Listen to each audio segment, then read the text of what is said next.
Alright guys, we're back with another technical video. Today I'll be going through your question, answering it, and hopefully you find your solution that you need. Guys, remember to stay just a little bit crazy like me, and hopefully you get to that resolution.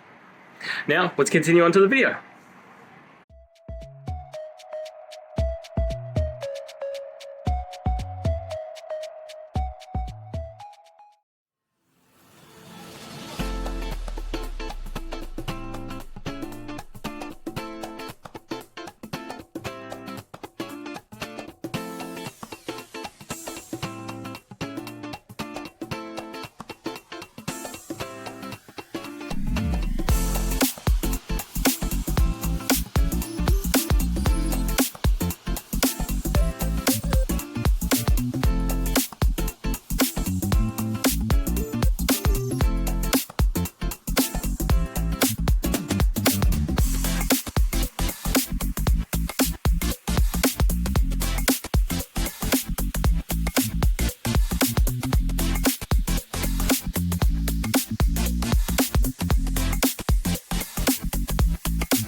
And guys, that's it.